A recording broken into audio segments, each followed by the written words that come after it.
저는 손원평 작가님을 아몬드를 통해서 처음 알게 됐는데 이렇게 글을 잘 쓰시는 분인지 몰랐어요. 글 자체가 재밌더라고요. 내용은 여러분들 많이 아실 것 같아요.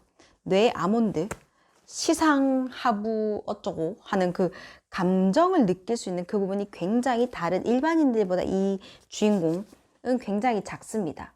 그래서 어느 날 길거리에서 묻지마 살인을 당합니다. 누가? 이 아이의 할머니와 엄마가.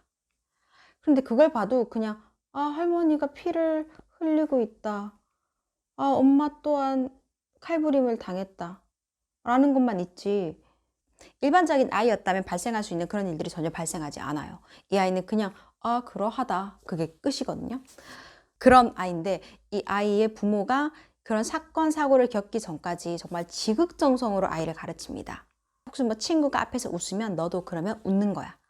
웃는 것 중에도 여러 가지 웃음이 있는데 이렇게 말을 하면서 웃으면 너는 이렇게 말을 하면 되고 저렇게 말을 하면 저렇게 말하면 돼.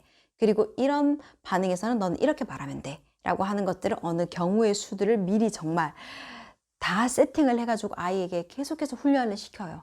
그래서 학습에 의해서 아이는 괜찮은 반응을 해 나갑니다.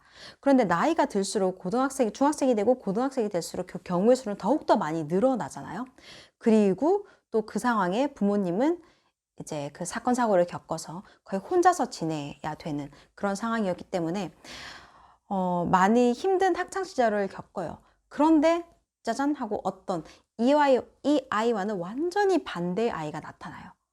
부모의 정말 관심을 하나도 받지 못한 그런 아이입니다.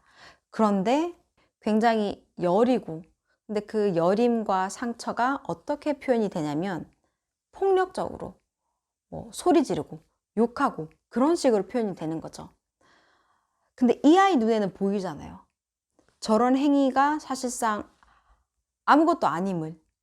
우리 같은 사람이면 누가 소리 지르고 하면 그것을 그냥 감정을 있는 그대로 받아들이죠. 그래서 이 사람은 되게 소리 지르고 강하고 못됐고 폭력적인 애야 라고 보통은 다들 생각을 하겠죠. 근데 이 아이는 정말 본질만 보는 아이다 보니까 그 외의 것들은 보지 않는다고 해야 될지 보지 못한다고 해야 될지는 모르겠는데 이 아이 눈에는 그냥 그 고은이라고 하는 아이의 본질만 보이는 거예요.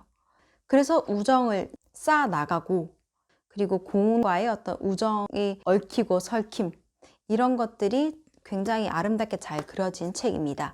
그리고 저는 이 책을 마지막으로 딱 덮었을 때 굉장히 상반되는 두 아이를 작가가 보여주는구나.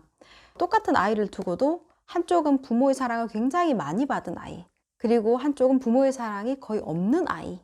그 두 아이를 대비시키면서 만약에 이 아이 또한 부모의 사랑을 받았다면 어떻게 됐을까도 저는 생각을 해보게 되더라고요. 느낀 바가 많은데 그 중에 가장 크게 느꼈던 건 아이뿐만 아니라 사람들은 다 다를 수 있고 진짜 본질을 보기 위한 또 노력도 해야 되겠다라고 하는 생각을 저는 했었고, 하지만 가장 크게 느꼈던 건 사랑이 얼마나 사람을 전혀 다르게 이끌고 갈 수 있을지에 대한 어떤 울림이 가장 컸던 책이었습니다.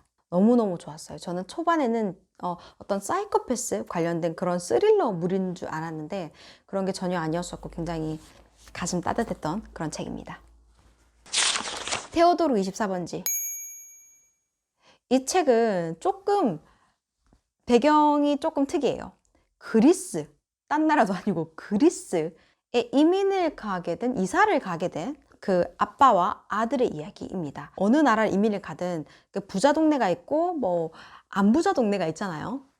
그런데 한국인들은 보통 이 동네에 산대요. 소위 조금 여유 있고 안전한 그런 동네에 사는데 여기 나온 주인공 꼬마는 저 동네에 사는 거죠. 조금 위험하고 치안이 좋지 않고 이민자들이 많은 그 동네에 사는 거죠. 그리고 학교도 보통 한국인들이라면 국제학교에 다니는데 이 아이는 그냥 생 그리스 학교에 다니는 거죠. 부유한 동네에 사는, 그리고 한국계 커뮤니티에 딱 들어있는 그런 아주 티피컬한 그런 이민자들이 얘를 뭐 장난삼아 그럼 너 그리스어는 엄청 잘하겠네 뭐 이런 식으로 놀리기도 하고 완전히 그냥 그리스화 돼버린, 그들과 완전 부대끼니까 그런 아이인데 자기가 사는 아파트에 한 아이가 가출을 합니다. 그런데 그 가출한 아이가 자기 집에 와 있는 거예요.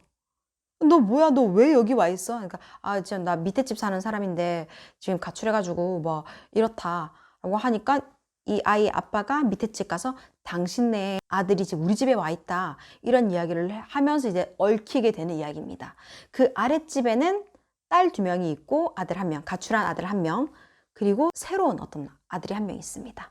이제 그렇게 이제 얽히고 설키는 그런 이야기를 담고 있고, 썩 부유하지 못한 어떤 동네에 이민자들이 많이 모여있는 이민자 아이들, 혹은 이민자가 아니다 하더라도 조금은 어려운 그런 아이들이 이제 막 엮이면서 짠한 데도 있고요. 그런데 저는 좀 짠함보다는 그냥 좋았어요. 굉장히 맑은 느낌이 들었고요. 그리고 그리스라서 그런지 모르겠는데 나중에 이런 장면이 나와요. 어떤 파티를 가가지고 거기서 싸우고 또 막 난리가 나요. 근데 이제 거기서 여자아이 둘, 밑에 집 사는 여자아이 둘과 이 주인공 남자아이, 한국인이죠, 남자아이, 그리고 어떤 새로운 그 러시아 아이 4명이서 그 이제 파티를 자기들끼리 일찍 파하고 막 돌아오면서 밤에 소리 지르고 싸우고 이러면서 집으로 이제 막 같이 돌아오는 그런 장면이 나오는데, 저는 그런 장면들이 다 너무 따뜻하더라고요. 혼자 그 터덜터덜 돌아가면 얼마나 힘들어요. 그런데 같이 막 싸우면서 아이들끼리 막 다투면서 이민자로서의 어떤 빡빡한 생활을 하면서도 그 현지 아이들과 어울리고 놀고 뭐 그런 것들이 저는 굉장히 따뜻하게 느껴졌었던 그런 책입니다. 그림도 보면 이 아이들이 사는 동네가 테오도르 24번지입니다. 테오도르 24번지가 이민자들이 많이 사는 그런 동네입니다. 그리고